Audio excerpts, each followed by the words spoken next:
નમસ્કાર વિદ્યાર્થી મિત્રો, હું યશ લિબર્ટી એકેડમીના ઓનલાઈન પ્લેટફોર્મમાં દરેક વિદ્યાર્થીઓનું સ્વાગત કરું છું. મિત્રો, જીપીએસસી યુપીએસસીની પરીક્ષા પાસ કરી અને IAS, IPS, deputy collector, DYSP, DYSO, STI વગેરે જેવા સન્માનનીય હોદ્દા પર પહોંચવું એ ભારતના અને ગુજરાતના તમામ ઉમેદવારો ક્યાંક ને ક્યાંક સપનું છે. અને ગુજરાતના લાખો ઉમેદવાર આ જ સપનાને જીવવા માટે, આ જ સપનાને પૂરા કરવા માટે તનતોડ મહેનત કરતા હોય છે. એમાંથી ઘણા બધા ઉમેદવારો સફળ થઈ જાય છે, ઘણા બધા ઉમેદવારો ક્યાંક ને ક્યાંક બીજા વિકલ્પોમાં જતા રહે છે, ઘણા બધા ઉમેદવારો જે છે નિષ્ફળ થતા હોય છે. પરંતુ મિત્રો, આમાં ઘણા બધા એવા ઉમેદવારો છે કે જે ક્યાંક ને ક્યાંક આની તૈયારી એવી રીતે કરવા માંગે છે કે સાથે સાથે પોતાનો પ્લાન બી પણ તૈયાર થઈ જાય. ઘણા બધા વિદ્યાર્થીઓ એવા છે, ઉમેદવારો ખાસ કરીને ગૃહિણીઓ, કે જેને તૈયારી કરવી છે, કે જેને સારા પદ અને પ્રતિષ્ઠા ઉપર પહોંચવું છે, પરંતુ ગૃહ કાર્યની જવાબદારી નડી જાય છે. ઘણા બધા વિદ્યાર્થીઓ એવા છે કે જે ફાઇનાન્શિયલી બર્ડનના કારણે અમદાવાદ, ગાંધીનગર, સુરત, બરોડા આવા મોટા સેન્ટરમાં આવી નથી શકતા. અને આ જ બધા સમસ્યાઓ લઈ અને અવારનવાર વિદ્યાર્થીઓ અમારી પાસે આવતા હતા કે ભાઈ સર, અમદાવાદ, ગાંધીનગર, બરોડા, સુરત જેવા સેન્ટરમાં અમારે પહોંચવું અતિશય મુશ્કેલ છે. તો ગુજરાતમાં મિત્રો લિબર્ટી કરિયર એકેડમી એવી સંસ્થા છે કે ટેકનોલોજીના મારફતથી અમે તમારા સુધી આવીએ છીએ. જ્યાં વિદ્યાર્થી મિત્રો ગુજરાતમાં જીપીએસસીની સારામાં સારી તૈયારી કરવા માટે થઈ અને લિબર્ટી કરિયર એકેડમી દ્વારા અધિકારી બેચ જે છે શરૂ કરવામાં આવેલી. એ બેચ જ્યારે પ્રથમ વખત લોન્ચ થઈ એમાં જોરદાર રિસ્પોન્સ રહ્યો. આપણે સેકન્ડ બેચ લોન્ચ કરી અને અત્યારે આપણે થર્ડ બેચ લોન્ચ કરવા જઈ રહ્યા છે, અધિકારી 3.0. અને જેની અંતર્ગત હું બંધારણ અને રાજ્ય વ્યવસ્થાને કઈ રીતના કવર કરવાનું છે, બંધારણ અને રાજ્ય વ્યવસ્થામાંથી કેવા પ્રશ્ન પૂછાય છે, પ્રિલિમરી પરીક્ષામાંથી કઈ રીતના પ્રશ્નો આવે છે, મુખ્ય પરીક્ષામાં કઈ રીતના જવાબો લખવાના છે, આ બધી ચર્ચાઓ આજે આપણે કરવાની છે. વિડીયોના અંત સુધી બનાવેલા રહેજો. આ વિડીયોમાં આજે આપણે ભારતના બંધારણના ભાગ 4 એટલે કે રાજ્ય નીતિના માર્ગદર્શક સિદ્ધાંતો વિશે ચર્ચા કરવાની છે કે ડીપીએસપી શું છે, કઈ રીતે આવેલા છે, આર્ટિકલ કયા કયા છે. તો ઘણી બધી ચર્ચાઓ કરશું. તો તમારી જવાબદારી એટલી છે કે આ વિડીયોને મેક્સિમમ શેર કરવાનો છે અને આ વિડીયોને ગુજરાતના એવા ઉમેદવારો કે જે હકીકતે ક્યાંક ને ક્યાંક GPSC 1, 2, super class 3, DYSO, STI વગેરે જેવા હોદ્દા પર પ્રાપ્ત કરવા માગે છે, હોદ્દા મેળવવા માગે છે, પરંતુ ક્યાંક ને ક્યાંક મેં તમને કીધા કે ખાનગી જોબ કરે છે, બરાબર, ગૃહિણીઓ છે, દૂર દરાજના એરિયામાં રહે છે, આવા બધા ચેલેન્જીસ ફેસ કરતા હોય તો એમના માટે તમારે હેલ્પ કરવાની છે. આંગળી ચીંધવાનું પણ પુણ્ય મળે છે, યાદ રાખજો મિત્રો. બરાબર, તો મિત્રો આપણે શરૂ કરીએ અધિકારી 3.0માં જીપીએસસીમાં. બરાબર, તો મિત્રો જીપીએસસીનું હમણાં કેલેન્ડર આવ્યું છે અને આ કેલેન્ડરમાં મિત્રો કદાચ તમને બધાને ખ્યાલ જ હશે કે આપણા માટે જે સૌથી મહત્વની ભરતી હોય તો એ છે જીપીએસસી ક્લાસ 1, 2ની 164 જગ્યા અને સ્ટેટ ટેક્સ ઇન્સ્પેક્ટરની 573 જગ્યા. બરાબર, તો આપણો જે હવે અર્જુનને જે રીતનાની માછલીની આંખ જ દેખાતી હતી એ રીતના તમને આંકડા જ દેખાવા જોઈએ કે ભાઈ આમાંથી એક સીટ તો મારે લઈ જ લેવાની છે.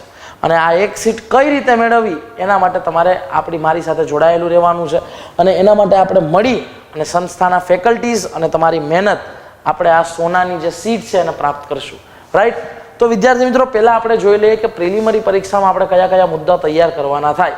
તો બેઝિકલી મિત્રો પ્રિલિમ પરીક્ષામાં તમારો પહેલો મુદ્દો છે ભારતીય બંધારણ, ઉદ્ભવ અને વિકાસ, એની લાક્ષણિકતા, આમુખ, ફંડામેન્ટલ રાઇટ, મૂળભૂત ફરજો, ડીપીએસપી જે આજે આપણે ભણવાના છે, અગત્યના બંધારણીય સુધારા, મહત્વની જોગવાઈ અને અંતર્નિહિત માળખું. એટલે મિત્રો પહેલો પોઈન્ટ તમે જોશો ને તો લગભગ બંધારણનો આ પોઈન્ટ એ આખા બંધારણના દર્શનની વાત કરે છે. આ જે પોઈન્ટ જે છે એ બંધારણનો દર્શનાત્મક ભાગ છે, philosophical part of Indian constitution. કારણ કે ફંડામેન્ટલ રાઇટ છે, આમુખ છે, ડીપીએસપી છે, મૂળભૂત ફરજો છે, એ બધું. પહેલો પોઈન્ટ છે ને એ બંધારણના ઉદ્ભવ અને વિકાસની વાત કરે છે કે ભારતના બંધારણનો ઉદ્ભવ કઈ રીતે થયો, ભારતના બંધારણનો વિકાસ કઈ રીતે થયો. ઈસ્ટ ઇન્ડિયા કંપનીના સમયના કાયદાને જોશું આપણે. એના પછી તો કે ભાઈ બ્રિટિશ તાજનું પ્રત્યક્ષ શાસન આવ્યું એની ચર્ચા કરશું. ભારતમાં એક બંધારણ સભા બની હતી એની ચર્ચા કરશું. તો આ બધું ઉદ્ભવ અને વિકાસમાં આવશે. રાઈટ, તો આ મિત્રો પહેલો પોઈન્ટ છે. જો બીજા પોઈન્ટની વાત કરીએ તો સંઘ અને રાજ્યની કાર્યો, એની જવાબદારીઓ, સંસદ અને રાજ્યના વિધાનમંડળનું માળખું, એના કાર્યો, એની સત્તા, એના વિશેષાધિકારો, સમવાય તંત્રને લગતી બાબતો, પડકારો અને સ્થાનિક કક્ષા સુધીની સત્તા અને નાણાંની સોંપણી.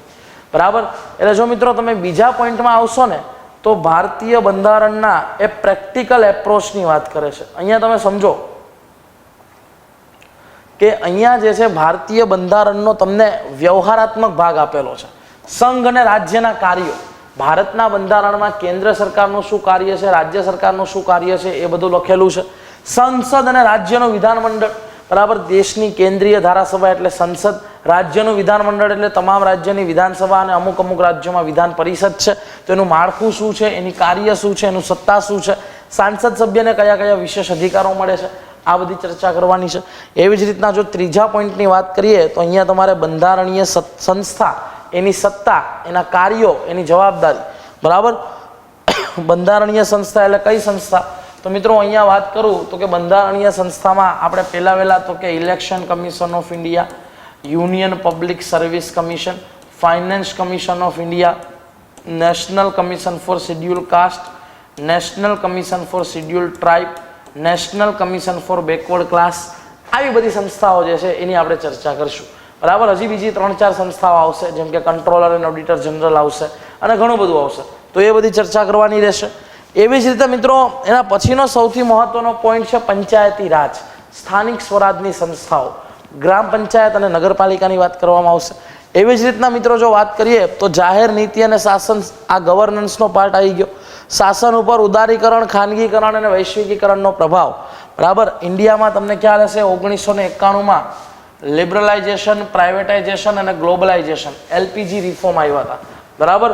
તો એલપીજી રિફોર્મના કારણે ભારતના શાસન તંત્ર ઉપર, પ્રશાસન ઉપર કેવી અસર થઈ એને રિલેટેડ છે. વૈધાનિક, નિયમનકારી અને અર્ધન્યાયિક સંસ્થાઓ, વૈધાનિક એટલે થાય કાયદાકીય સંસ્થાઓ,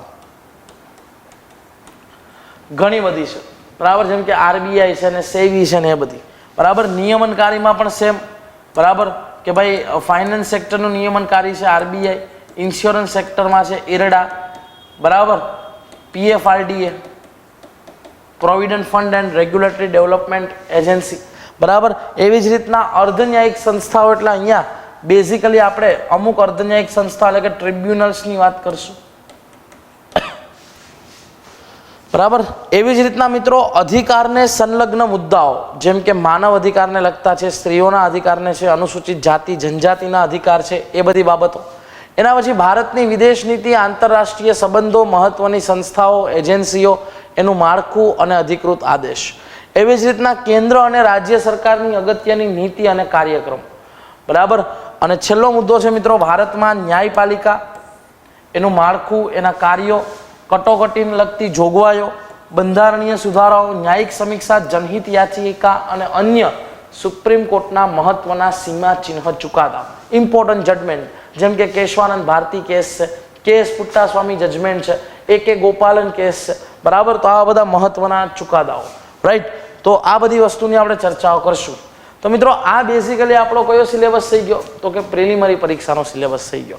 હવે મિત્રો આપણે કેની ચર્ચા કરવાનું છે? તો હવે આપણે મુખ્ય પરીક્ષાના અભ્યાસક્રમની ચર્ચા કરશું, બરાબર. કે જીપીએસસીની મેન્સમાં કયા કયા ટોપિક જે છે એ તમારે કવર કરવાના છે.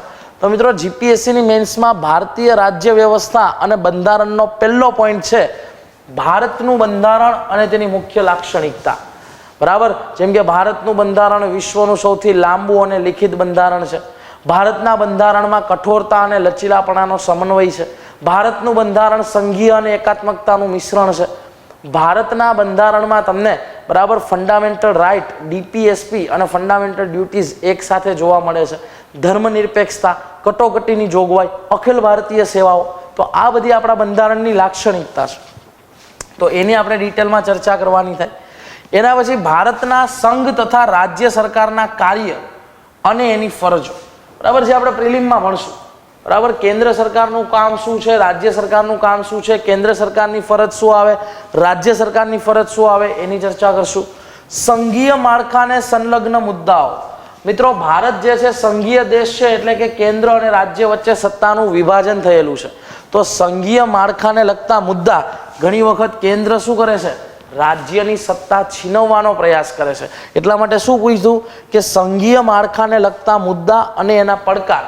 અને ઘણી વખત કેન્દ્ર જે છે રાજ્યપાલના મારફતે અલગ અલગ રાજ્યોને પોતાના નિયંત્રણમાં લેવાનો પ્રયાસ કરે છે. એટલા માટે મુદ્દો શું મૂક્યો કે રાજ્યોમાં રાજ્યપાલની ભૂમિકા.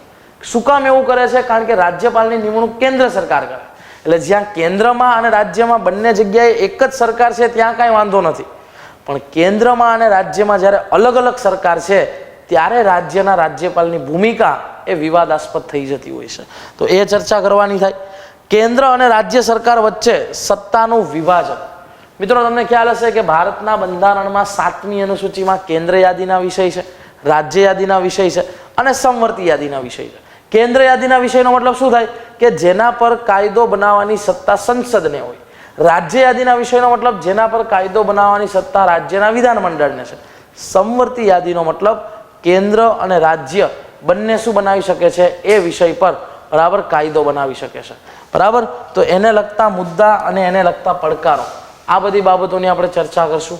એવી જ રીતના મિત્રો મેન્સનો આગળનો પોઈન્ટ છે 73મો અને 74મો બંધારણીય સુધારો. બરાબર, 73મો અને 74મો બંધારણીય સુધારાના સંદર્ભમાં ગ્રામીણ અને શહેરી સ્થાનિક શાસન વ્યવસ્થા એની ચર્ચા કરવાની થાય. એવી જ રીતના બંધારણની સંસ્થા અને તેની ભૂમિકા, જે આપણે પ્રિલિમિનરીમાં તૈયાર કરેલું છે એ જ છે. સંસદ અને રાજ્યનું વિધાનમંડળ. સંસદ અને રાજ્યનું વિધાનમંડળ, એનું માળખું શું છે, એનું કામ શું છે, એનું સંચાલન કઈ રીતે થાય છે, એની પાસે સત્તા શું છે, એને કયા કયા વિશેષ અધિકાર મળે છે, તથા એને લગતા અમુક મુદ્દાઓ, આ બધી ચર્ચા જે છે આપણે કરવાની થાય. એવી જ રીતના વિદ્યાર્થી મિત્રો બીજો એક પોઈન્ટ કે ભારતમાં ન્યાયપાલિકા. બરાબર, ભારતનું ન્યાયતંત્ર, આને લગતા મુદ્દાઓ કે ભાઈ ન્યાયતંત્રનું પહેલા તો સ્ટ્રક્ચર કેવું છે, એના કાર્યો શું છે, કટોકટીને લગતી મહત્વની જોગવાઈ બંધારણનો કેટલામો ભાગ? તો કે બંધારણનો ભાગ 18. આર્ટિકલની વાત કરું તો આર્ટિકલ 352, આર્ટિકલ 356, આર્ટિકલ 360, આ બધું જ જે છે કટોકટીમાં આવશે. બરાબર, પછી મહત્વના બંધારણીય સુધારાઓ. બરાબર, એના પછી છે ન્યાયિક સમીક્ષા અને પબ્લિક ઇન્ટરેસ્ટ લિટિગેશન એટલે કે જનહિત યાચિકા. તો આ મિત્રો આખે આખો તમારો મુખ્ય પરીક્ષાનો સિલેબસ છે. તો વિદ્યાર્થી મિત્રો આ સંપૂર્ણ સિલેબસ જે રીતના પોલિટીનો છે એ જ રીતના સંપૂર્ણ તમારી પરીક્ષામાં આવતા 14 વિષયોને તૈયાર કરવા માટે થઈ અને લિબર્ટી કરિયર એકેડમીની અધિકારી 3.0 બેચની શરૂઆત થઈ ચૂકી છે, કે જેની અંતર્ગત આ નવી બેચની શરૂઆત એ તારીખ 1 ઓગસ્ટથી થવા જઈ રહી છે. બરાબર, કે જેમાં તમે વિથ મટીરિયલ અને વિધાઉટ મટીરિયલ બંને ઓપ્શનમાં જોડાઈ શકો છો. જો વિથ મટીરિયલ તમે જોડાવ છો તો 12,999 અને વિધાઉટ મટીરિયલ જોડાવ છો તો 9,999માં આ બેચ તમે પરચેસ કરશો. જો મિત્રો આ બેચની વિશેષતાની વાત કરું તો અહીંયા તમારા 14 સબ્જેક્ટ ગુજરાતની અલગ અલગ 14 એક્સપર્ટ ફેકલ્ટી દ્વારા કવર થશે. આ મિત્રો લાઈવ લેક્ચર છે, એનો મતલબ કે તમને 500 કલાકના રોજના 2 કલાકના લાઈવ લેક્ચર મળશે. જો લાઈવ લેક્ચર અટેન્ડ નથી કરી શકતા તો પાછળથી જોવા માટે રેકોર્ડેડ લેક્ચર મળશે. જે વિદ્યાર્થીઓ બરાબર વિધાઉટ મટીરિયલ અથવા વિથ મટીરિયલ બંને ઓપ્શનમાં જાઓ છો તો વિથ મટીરિયલ વાળાને તો મટીરિયલ મળવાનું જ છે, પણ વિધાઉટ મટીરિયલ તમે જતા હોવ તો તમને ફેકલ્ટીની PDF પણ મળશે. બરાબર, જે વિથ મટીરિયલને પણ મળશે અને વિધાઉટને પણ મળશે. બરાબર, એવી રીતના 150 જેટલી ટોપિક વાઇઝ ટેસ્ટ છે, 20 જેટલી પ્રિલિમની મોક ટેસ્ટ છે, 18 જેટલી મેન્સની મોક ટેસ્ટ છે.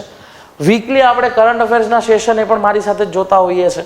મેન્સના આન્સર રાઇટિંગનો પ્રોગ્રામ છે, વીકલી તમારી GCRT કરંટ અફેર્સની ટેસ્ટ છે, ઇન્ટરવ્યૂ ગાઈડન્સના રેકોર્ડેડ લેક્ચર છે, મોક ઇન્ટરવ્યૂના રેકોર્ડેડ વિડીયો છે, અને મિત્રો સૌથી અગત્યનું કે આની વેલિડિટી હાલ 2 વર્ષની છે. બરાબર મિત્રો, અત્યારે ઓફર છે એટલા માટે. બરાબર, 2 વર્ષની વેલિડિટી છે. 12,999માં વિથ મટીરિયલ અને 9,999માં વિધાઉટ મટીરિયલ. ઘરે બેઠા ગુજરાતની સારામાં સારી એક્સપર્ટ ફેકલ્ટી ટીમ પાસે તમે જે છે આ કન્ટેન્ટ ભણી શકો છો. આ બેચને એનરોલ કરવા શું કરવાનું છે? તો લાઈવ લેક્ચરને જોવા માટે, લાઈવ બેચને ખરીદવા માટે જલ્દીથી પ્લે સ્ટોરમાંથી લિબર્ટી કરિયર એકેડમીની એપ્લિકેશન ડાઉનલોડ કરો અથવા તો એપ સ્ટોરમાંથી બરાબર માય ઇન્સ્ટિટ્યૂટ એપ્લિકેશન ડાઉનલોડ કરી અને આ બેચને પરચેસ કરો. હવે વિદ્યાર્થી મિત્રો આપણે બરાબર છે ટોપિકની શરૂઆત કરીએ કે કયો ટોપિક આપણે ભણવાનો છે અને કયો ટોપિક બરાબર આપણી એક્ઝામમાં કઈ રીતે પૂછી શકાય. તો મિત્રો આજે આપણે ભણવાના છે ટોપિકનું નામ છે રાજ્ય નીતિના માર્ગદર્શક સિદ્ધાંતો. બરાબર, આને મિત્રો ટૂંકમાં શું કહેવાય તો યાદ રાખજો, આને ટૂંકમાં directive principles of state policies. તમે ઘણી બધી લોકોને વાત કરતા સાંભળ્યું હશે કે DPSP આમ છે, DPSP આમ છે. તો આ DPSP શું છે? તો રાજ્ય નીતિના માર્ગદર્શક સિદ્ધાંતો છે. બંધારણનો કયો ભાગ? તો મિત્રો બંધારણના ભાગ 4માં આર્ટિકલ 36 થી લઈ અને 51 ની વચ્ચે આ DPSP નો ઉલ્લેખ કરવામાં આવ્યો છે.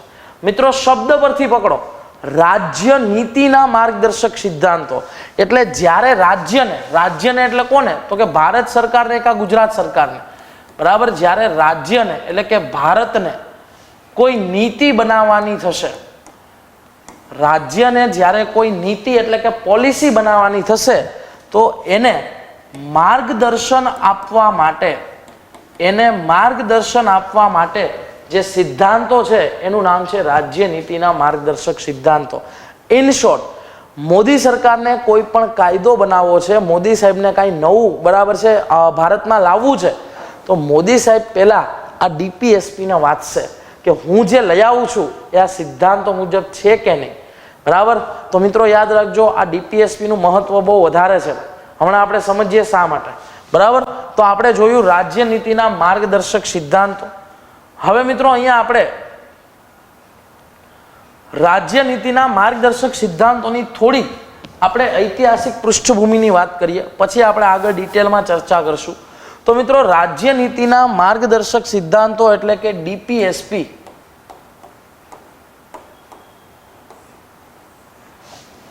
બરાબર. આ DPSP નો સ્વીકાર આપણે ભારતના બંધારણમાં ક્યાંથી કર્યો છે? તો મિત્રો યાદ રાખજો, ભારતના બંધારણમાં DPSP નો સ્વીકાર આપણે આયર્લેન્ડ પાસેથી કરેલો છે. ભારતના બંધારણમાં DPSP આપણે કયા દેશમાંથી લાવ્યા? તો કે આયર્લેન્ડ પાસેથી લાવ્યા. મિત્રો યાદ રાખજો, ભારતની બંધારણ સભામાં DPSP ના સિદ્ધાંતો કોણે તૈયાર કર્યા? તો બંધારણ સભામાં તેજ બહાદુર સપ્રુ સમિતિ બની હતી. બંધારણ સભામાં તેજ બહાદુર સપ્રુ સમિતિ બનાવવામાં આવી હતી, બરાબર. આ તેજ બહાદુર સપ્રુ સમિતિએ આ DPSP ને બંધારણમાં એડ કર્યા છે. મિત્રો બંધારણમાં DPSP હોવા જોઈએ, બંધારણમાં DPSP હોવા જોઈએ. આ ભલામણ કોણે કરી? તો મિત્રો આ ભલામણ કરી હતી BN રાવ. આ ભલામણ કરી BN રાવ. કોણ હતા? તો આપણી બંધારણ સભાના સલાહકાર હતા. આપણી બંધારણ સભાના સલાહકારે આપણને ભલામણ કરી બંધારણ સભાને કે ભાઈ તમે રાજ્ય નીતિના માર્ગદર્શક સિદ્ધાંતોને બંધારણમાં એડ કરજો, બરાબર. તો તૈયાર કોણે કર્યા? તો કે તેજ બહાદુર સપ્રુ સમિતિએ કર્યા. એની ભલામણ કોણે કરી? તો કે BN રાવે કરી. હવે મિત્રો યાદ રાખજો કે DPSP જે છે ને એ એક પ્રકારના અધિકારો જ છે. મિત્રો DPSP એક પ્રકારના અધિકારો જ છે જે બંધારણના નિર્માતા તમને આપવા માંગતા હતા. બંધારણ જેણે બનાવ્યું, આપણા બંધારણના ઘડવૈયા છે, એ તમને આ બધા અધિકારો આપવા માંગતા હતા. પણ મિત્રો જ્યારે ભારત આઝાદ થયું એ સમયને થોડોક વિચાર કરો. જે સમયે ભારતને આઝાદી મળી,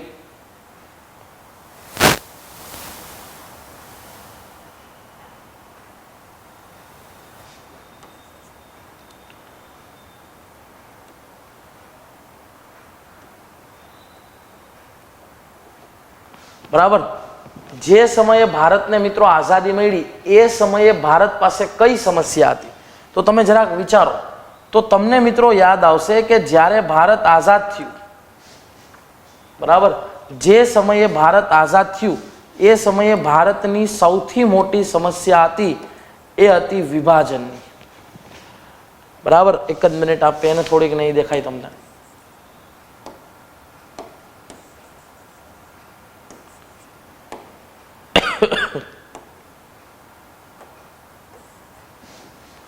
જે સમયે ભારત આઝાદ થયું એ સમયે ભારત પાસે સૌથી મોટી સમસ્યા હતી વિભાજનની.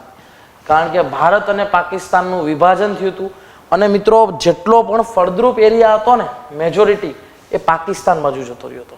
તો આ એક સૌથી મોટી સમસ્યા હતી. વિભાજનના કારણે બીજી સમસ્યા કેની થઈ?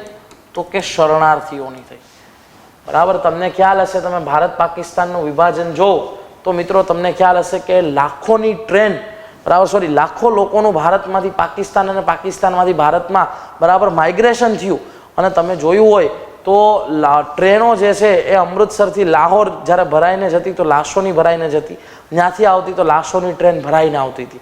તો કહેવાનો મતલબ કે ભાઈ શરણાર્થીઓની સમસ્યા હતી અને હિન્દુ મુસ્લિમ વચ્ચે કોમી રમખાણો ચાલી રહ્યા હતા.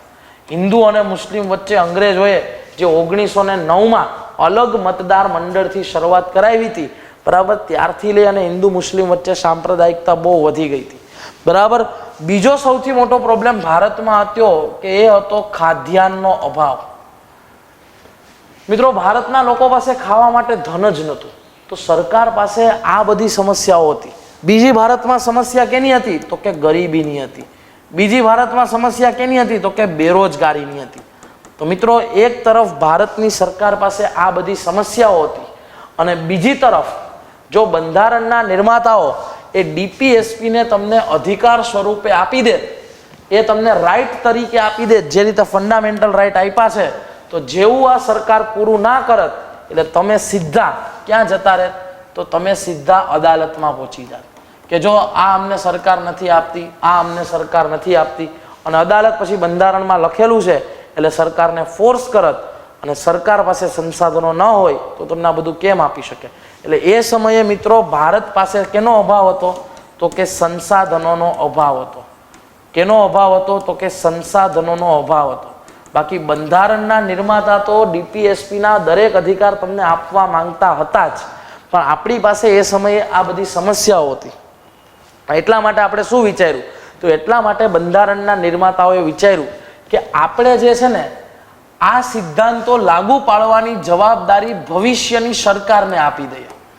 બંધારણના નિર્માતાઓએ એવું વિચાર્યું કે આ સિદ્ધાંતોને આપણે અધિકાર રૂપે આપવાની જવાબદારી ભવિષ્યની સરકારને આપી દઈએ કે જેમ જેમ સરકાર પાસે પૈસા આવશે એમ એમ આ ડીપીએસપીના સિદ્ધાંતો તમને અધિકાર રૂપે આપવા મળશે. એટલે જેમ જેમ સરકાર પાસે સંસાધનો, સરકાર પાસે પૈસા આવશે એમ એમ આ સિદ્ધાંતો તમને અધિકાર રૂપે આપવા મળશે. એનું એક તમને નાનું એવું ઉદાહરણ આપું તો દાખલા તરીકે ડીપીએસપીનો એક સિદ્ધાંત છે આર્ટિકલ 40. એમાં લખેલું છે કે પંચાયત અને નગરપાલિકાની સ્થાપના. પણ મિત્રો જ્યારે ભારતની રચના થઈ, જ્યારે ભારત આઝાદ થયો ત્યારે ભારત પાસે એટલી શક્તિ નથી કે એક સાથે 5 લાખ પંચાયતોની સ્થાપના કરી શકે. પણ એની પછી ભારત પાસે ક્ષમતા થઈ તો 73મો અને 74મો સુધારો કરી અને આને બંધારણીય માન્યતા આપી દીધી. હજી તમને ઉદાહરણ આપું તો આર્ટિકલ નંબર 45. શરૂઆતમાં આમાં એવું લખેલું હતું કે 14 વર્ષ સુધીના બાળકના શિક્ષણની જવાબદારી રાજ્યની રહેશે, રાજ્ય ફ્રીમાં ભણાવશે એવું લખેલું હતું. પણ જ્યારે મિત્રો ભારત આઝાદ થયું ત્યારે ભારત પાસે એટલા સંસાધનો નહોતા કે દેશના બધા બાળકોને ફ્રીમાં ભણાવે. પણ ભારત પાસે સંસાધનો આવ્યા એટલે ભારતે તરત જ 86મો સુધારો કરી અને આર્ટિકલ નંબર 21A ઉમેરી દીધો.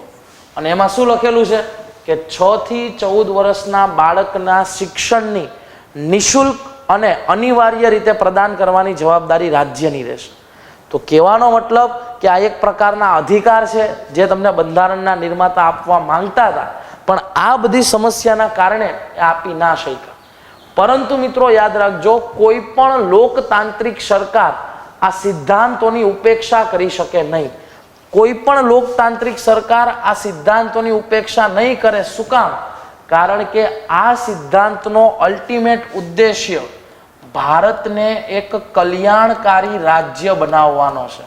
આ સિદ્ધાંતનો ઉદ્દેશ્ય ભારતને એક વેલફેર સ્ટેટ એટલે કે કલ્યાણકારી રાજ્ય બનાવવાનો છે. એવું રાજ્ય કે જે લોકોનું કલ્યાણ કરે.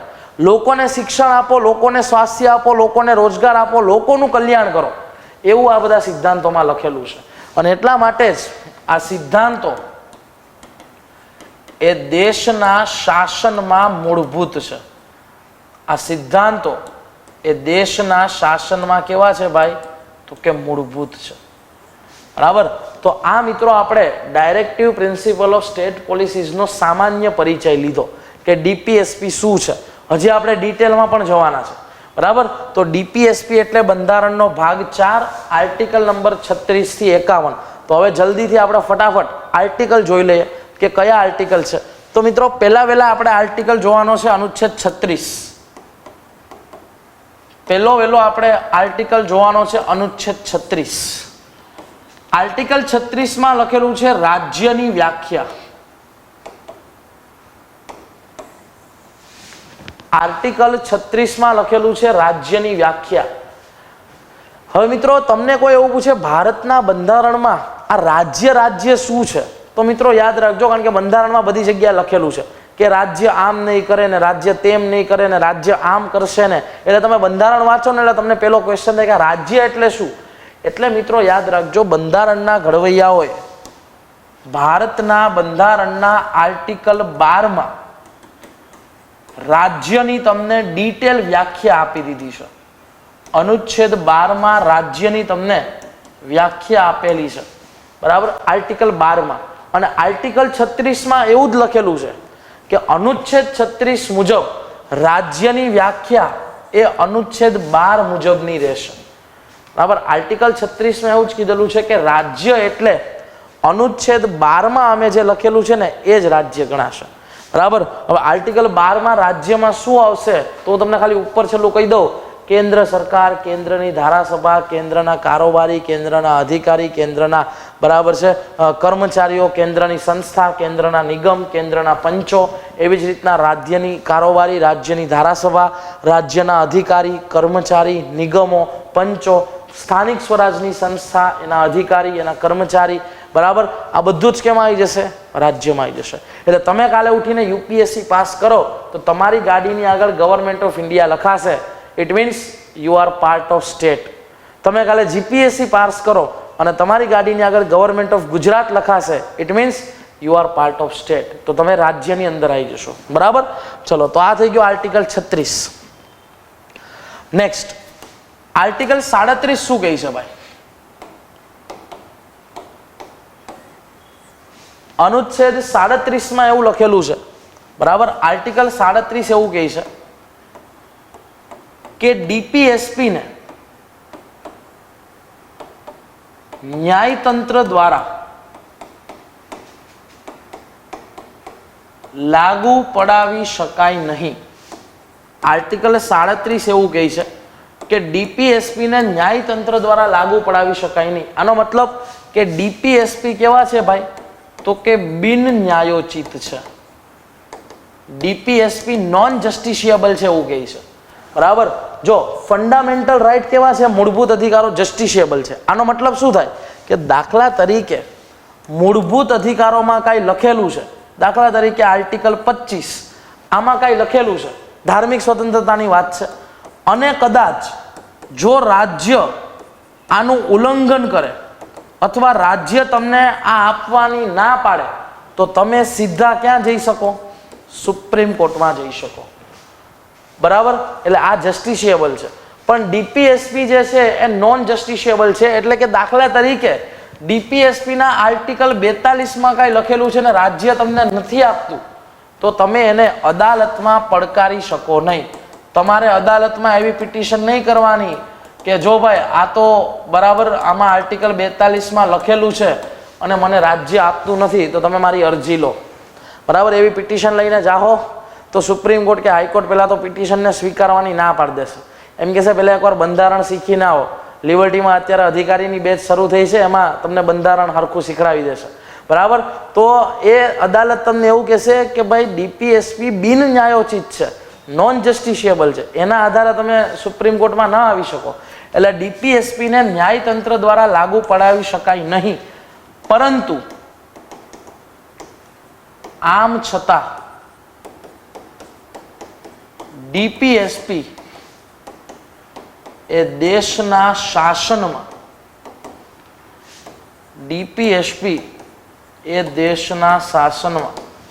કેવા છે તો કે મૂળભૂત છે. મોસ્ટ ઇમ્પોર્ટન્ટ ક્વેશ્ચન ઘણી બધી એક્ઝામમાં પૂછાઈ ગયો છે કે બંધારણના કયા અનુચ્છેદમાં ડીપીએસપી ને દેશના શાસન માટે મૂળભૂત ગણાવ્યા છે? 37. અથવા તો એવું પૂછાય કે બંધારણ મુજબ કયો ભાગ અથવા તો કયો બરાબર છે સિદ્ધાંતો, કયા સિદ્ધાંતો દેશના શાસનમાં મૂળભૂત છે? તો રાજ્ય નીતિના માર્ગદર્શક સિદ્ધાંતો. એવું આર્ટિકલ 37 લખેલું છે, બરાબર? ઓકે, તો આ થઈ ગયો આર્ટિકલ 36 અને 37. હવે મિત્રો અહીંયાથી આપણે એક એક આર્ટિકલ જોતા જશું કે હવે અહીંયાથી તમારા સિદ્ધાંતો શરૂ થાય છે કે કયા સિદ્ધાંતો આપ્યા છે અને કયા સિદ્ધાંતમાં શું લખેલું છે. ડન? તો જો આર્ટિકલ 38 નો મિત્રો પહેલો ભાગ એવો કહે છે કે રાજ્યની જવાબદારી છે લોકો વચ્ચે આવકની અસમાનતા દૂર કરે, દરજ્જાની અસમાનતા, સુવિધાની અસમાનતા અને તકની અસમાનતા દૂર કરે. એટલે મિત્રો 38 નો અહીંયા તમને પહેલો ભાગ એવું કહે છે, 38 નો પહેલો ભાગ એવું કહે છે કે રાજ્યની જવાબદારી છે કે લોકો વચ્ચે આવકની અસમાનતા છે. અમીરની આવક બહુ વધી રહી છે, ગરીબની આવક સતત ઘટી રહી છે, અમીર વધારે અમીર, ગરીબ વધારે ગરીબ બની રહ્યો છે. તો આવકની અસમાનતા ઘટાડે, દરજ્જાની, તકની અને સુવિધાની અસમાનતા ઘટાડે. ભારતમાં મિત્રો એક વર્ગ એવો છે કે જે મર્સિડીઝ અને BMW ની નીચે પગ નથી મૂકતો. સામે બીજો વર્ગ એવો છે કે જેને રાત્રે સુવા માટે છાપરું પણ નથી. આ ભારતની ભાઈ કડવી રિયાલિટી છે, બરાબર? એટલે આપણને ક્યારેક એમ થાય કે હકીકતે ભારતમાં આટલી બધી વિવિધતા, બરાબર? એક વર્ગ એવો છે કે જેના લગ્ન 3 મહિના થઈ ગયા, હજી પતતા જ નથી, ચાલુ છે, બરાબર? હમણાં જ મેં પાછું વાંચ્યું, અનંત અંબાણીના લગ્ન માટે 2 મહિના માટે લંડનમાં હોટલ બુક કરી, બરાબર? અને એક વર્ગ એવો છે કે જે ચૂપચાપ મંદિરમાં જઈને લગ્ન કરી લે, કોર્ટમાં લગ્ન કરી લે, ગામને ખબર નથી પડતી, બરાબર? એટલે આ પ્રકારની ભારતમાં તમને, બરાબર છે, શું જોવા મળે છે? તો કે આવકની અસમાનતા, સુવિધાની અસમાનતા જોવા મળે છે, બરાબર? મિત્રો 38 નો બીજો ભાગ એવું કહે છે કે રાજ્ય એ દેશના અલગ અલગ વિસ્તારમાં રહેતા સમુદાયો વચ્ચે જો ક્ષેત્રીય અસમાનતા હશે તો એને દૂર કરવાનો પ્રયાસ કરશે, બરાબર? એટલે દાખલા તરીકે ક્ષેત્રીય અસમાનતા એટલે ગુજરાતનો તમે જો બહુ વિકાસ છે, મહારાષ્ટ્રનો વિકાસ બહુ છે, એમાં ગુજરાતના વિકાસને તો આપણે ગાંડો કરી દીધો છે, બરાબર? ગુજરાતનો તો ગાંડો વિકાસ છે, બરાબર? ભારતનું ગ્રોથ એન્જિન છે. અને એમાં મોદી સાહેબ તો ઘણી વખત કહે કે હું મારા ગુજરાતની તુલના યુરોપના દેશ સાથે કરું છું. જ્યારે મિત્રો એક, બરાબર છે, એક કન્ટ્રીમાં બીજા રાજ્યો એવા છે જેમ કે છત્તીસગઢ, બિહાર, ઝારખંડ કે જ્યાં વિકાસ જોઈએ એવો છે નહીં ભાઈ, ત્યાં હજી બેઝિક સુવિધાઓ નથી. ઓડિશાનો કાલાહાંડી એરિયા. તો આ પ્રકારનો જે અસંતુલિત વિકાસ છે ને એને દૂર કરવાની જવાબદારી રાજ્યની છે. એવું નથી ખાલી ગુજરાતનો જ વિકાસ થાય, મહારાષ્ટ્રનો જ વિકાસ થાય, કેરળનો જ વિકાસ થાય. આ રાજ્યની જવાબદારી છે કે એ ગુજરાત, મહારાષ્ટ્ર, કેરળનો પણ વિકાસ કરે અને એ જ ગતિએ બિહાર, ઝારખંડ, છત્તીસગઢ અને ઓડિશાનો પણ વિકાસ કરે. કયો આર્ટિકલ કહે છે? તો આર્ટિકલ 38, બરાબર? એવી જ રીતના મિત્રો આર્ટિકલ 39. મિત્રો 39માં ટોટલ તમને 6 બાબત કીધેલી છે, બરાબર? પણ અહીંયા ખાસ યાદ રાખજો, આને યાદ કેમ રાખવાનું? તો આને કહેવાય 39 સબક્લોઝ A, પછી અહીંયા આવશે 39B, 39C, 39D. આ રીતે યાદ રાખવાનું, બરાબર? સબક્લોઝ યાદ રાખવાના. તો 39A એવું કહે છે મિત્રો, બરાબર, કે દરેક નાગરિકોને સમાન રીતે આજીવિકા મેળવવાનો અધિકાર છે. સ્ત્રી હોય કે પુરુષ, દરેક લોકોને સમાન આજીવિકા મળવી જોઈએ. 39B એવું કહે છે કે ભારતના જેટલા પણ સંસાધનો છે એ સંસાધનોનું સમાન ન્યાયોચિત વિતરણ થવું જોઈએ. 39C એવું કહે છે કે સાધનોનું અને સંપત્તિનું કેન્દ્રીયકરણ થાય તો એને અટકાવવું જોઈએ. 39D એવું કહે છે પુરુષો અને મહિલા માટે સમાન કામ માટે સમાન વેતન મળવું જોઈએ. 39E એવું કહે છે કે કામદાર પુરુષો, સ્ત્રીઓ તથા નાની વયના બાળકોના આરોગ્ય અને શક્તિના દુરુપયોગને અટકાવવાની જવાબદારી રાજ્યની રહેશે. અને મિત્રો 39F એવું કહે છે કે બાળકોને તંદુરસ્ત, સ્વતંત્ર, ગરિમાપૂર્ણ વિકાસની તક અને સુવિધા આપવી એ રાજ્યની જવાબદારી છે. એટલે આ 39A, B, C, D, E અને F આ 6 વસ્તુ 39માં લખેલી છે. અને મિત્રો આ બંને વસ્તુ છે ને એ મોસ્ટ ઇમ્પોર્ટન્ટ છે, બરાબર? આ એક્ઝામમાં પૂછાઈ ગયું છે કે જો ભારત સરકાર અથવા રાજ્ય સરકાર 39B અને 39C ના આધારે કોઈ કાયદો બનાવે અને આના આધારે બનેલો કાયદો એ બંધારણના અનુચ્છેદ 14 અને 19 ઉલ્લંઘન પણ કરતો હોય તો એ કાયદો રદ થશે નહીં. મિત્રો આર્ટિકલ 14 અને 19 એટલે એ તમારા ફંડામેન્ટલ રાઇટ છે. અને મિત્રો સામાન્ય રીતના એવું છે કે મૂળભૂત અધિકારોનું ઉલ્લંઘન કરતો કોઈ પણ કાયદો શું કરી દેવામાં આવે તો કે રદ કરી દેવામાં આવે. પણ મિત્રો યાદ રાખજો 39B અને 39C ના આધારે કોઈ કાયદો બને છે અને તમારા આર્ટિકલ 14 અને 19નું ઉલ્લંઘન થાય છે તોય એ રદ નહીં થાય. તો કહેવાનો મતલબ કે આ બંને આર્ટિકલને ફંડામેન્ટલ રાઇટ કરતાં વધારે શું મળી છે પ્રાથમિકતા મળેલી છે. આ બંને આર્ટિકલને બરાબર ફંડામેન્ટલ રાઇટ કરતાં પણ વધારે શું મળેલી છે તો કે પ્રાથમિકતા મળેલી છે. Next 39A.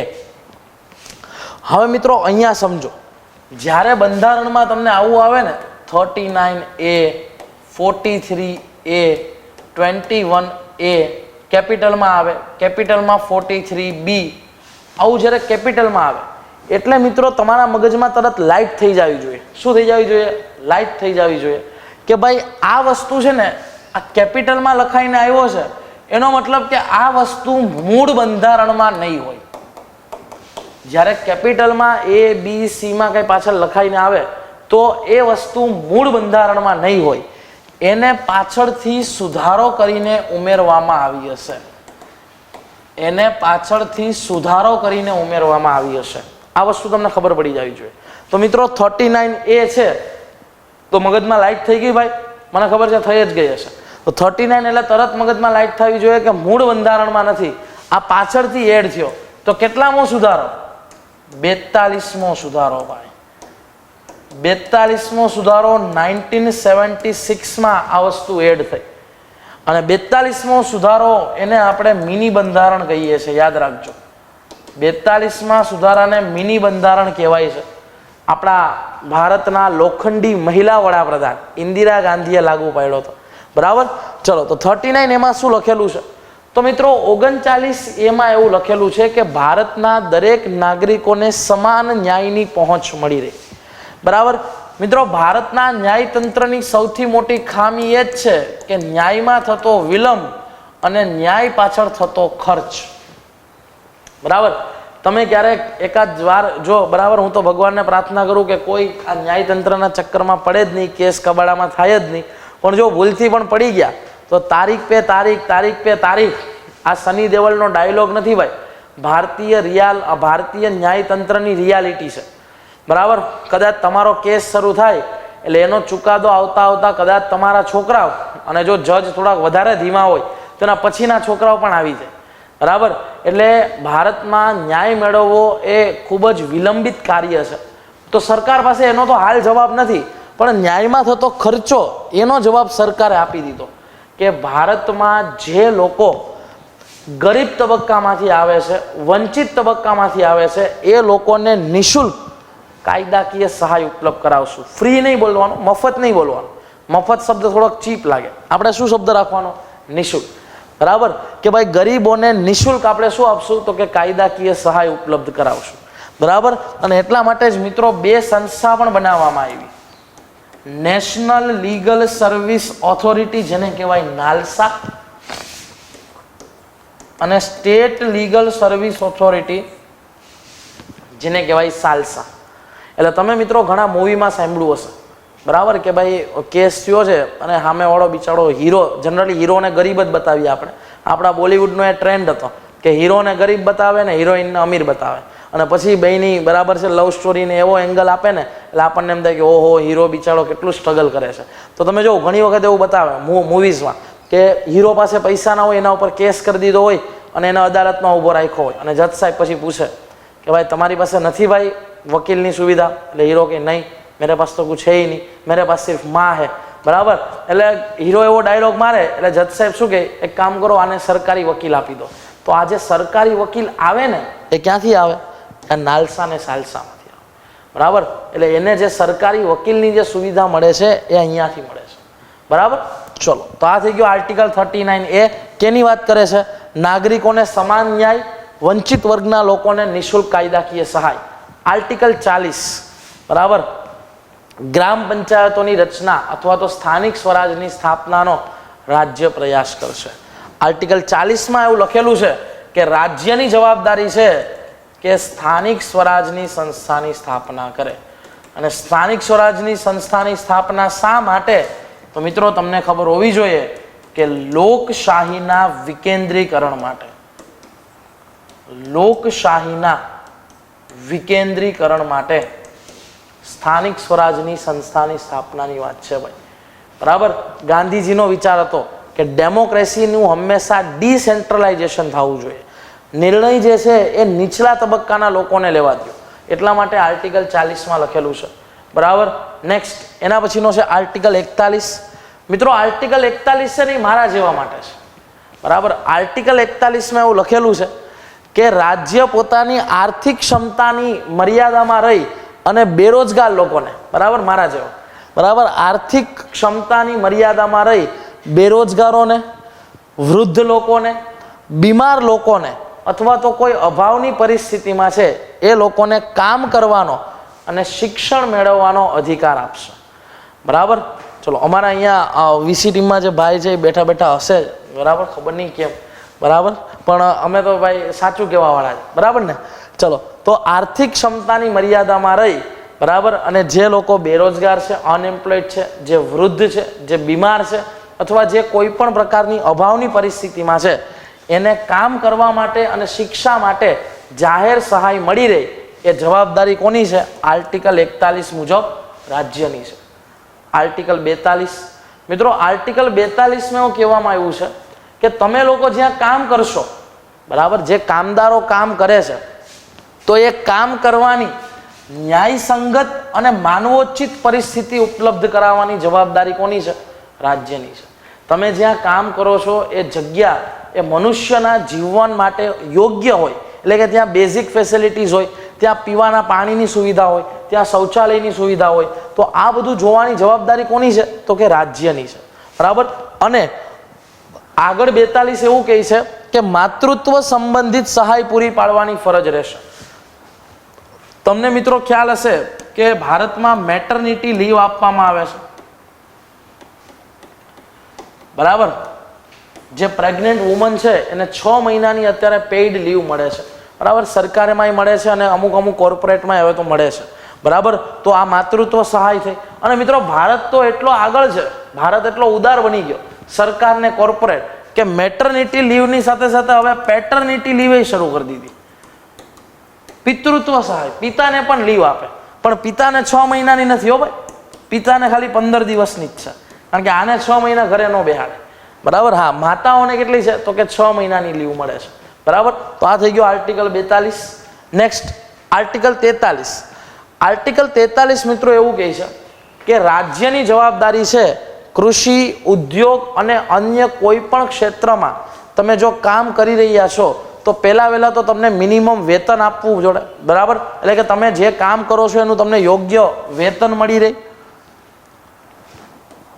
એટલું જ નહીં, તમારું જીવન ધોરણ સારું થાય એ પણ રાજ્યની જવાબદારી છે. અને સામાજિક અને સાંસ્કૃતિક તક પૂરી પાડી રહી. બરાબર. એટલે કે તમારો સામાજિક વિકાસ થઈ શકે, સાંસ્કૃતિક વિકાસ થઈ શકે, એ બધું જોવાની જવાબદારી પણ કોની છે? તો કે રાજ્યની છે. બરાબર. નેક્સ્ટ અનુચ્છેદ 43 એ દિમાગમાં લાઈટ થઈ ગઈ. બરાબર. કે મૂળ બંધારણમાં નથી, આને તો પાછળથી એડ કરવામાં આવ્યું છે. તો 100% સાચી વાત છે ભાઈ. આને પણ જે છે ભારતના બંધારણમાં મૂળ જગ્યાએ નહોતું રાખવામાં આવ્યું, એટલે આને પણ 42માં સુધારા વડે એડ કરવામાં આવ્યું છે. બરાબર. અને જો હજી દિમાગમાં લાઈટ ન થતી હોય તો મેન્ટોસ ખાઈ લેજો, દિમાગની બત્તી તમારી જાગી જશે. બરાબર. હું કાંઈ મેન્ટોસની એડવર્ટાઇઝ નહીં કરતો, પણ તમે સાંભળેલું છે એટલે હું કહી દઉં. બરાબર. હું નહીં ખાતો એવું કાંઈ. બરાબર. તો ઉદ્યોગોના વ્યવસ્થાપનમાં કામદારોની ભાગીદારી સુનિશ્ચિત કરવાના રાજ્ય શું લેશે? તો કે પગલાં લેશે. બરાબર. તો અહીંયા મિત્રો પહેલાં કેવું હતું ભારતમાં? તો હું તમને કહું, ભારતમાં જ્યારે ફેક્ટરી હોય, કોઈ કારખાનું છે, કોઈ મિલ છે, એમાં દાખલા તરીકે વર્કર માટે કોઈ નિર્ણય લેવાનો હોય કે વર્કરની કેટલા કલાકની ડ્યુટી હશે, એને બોનસ કેટલું આપવાનું, એને રજા કેટલી આપવાની, બરાબર, એનો લંચ બ્રેક શું રહેશે, આવું બધું નક્કી કરવા માટે શું કરતા?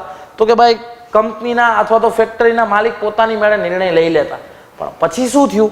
પછી એ લોકોએ નક્કી કર્યું કે ફેક્ટરીમાં અથવા મિલમાં મજદૂરોનું એક યુનિયન બનશે, આ યુનિયનનો એક નેતા બનશે અને આ નેતા હવે ફેક્ટરી અને કંપનીના માલિક સાથે બોર્ડ ઓફ ડાયરેક્ટરની મિટિંગમાં બેઠશે અને એ નક્કી કરશે, બરાબર, મજદૂરોનું પ્રતિનિધિત્વ કરશે ત્યાં જઈને કે ભાઈ મજૂરોને આટલું બોનસ આપો, આટલી રજા આપો, આટલા કલાકની ડ્યુટી રાખો, આટલો લંચ બ્રેક આપો, બરાબર. તો ઉદ્યોગોના પ્રબંધનમાં હવે કોણ આવવા માંડ્યા? મજૂરો આવવા માંડ્યા. એ નક્કી કરવાની જવાબદારી 43A મુજબ રાજ્યની છે.